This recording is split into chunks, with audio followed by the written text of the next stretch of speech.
Hello everyone! Share ko ulit ang aking kakainin ngayon. Siyempre, share ko sa inyo ating pinya. Yan.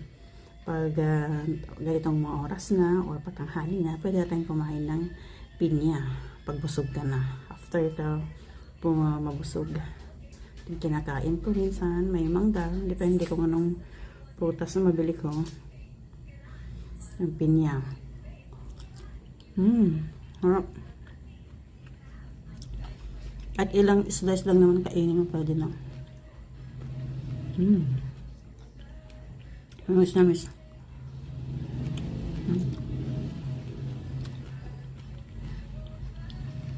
Pero ito kasi, naka-ref, nagdamag.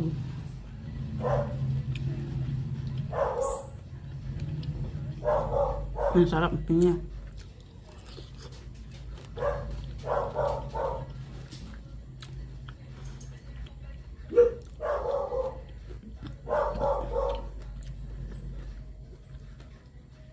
Kasi pag naka-ref, wag diba, hindi masyadong maasim.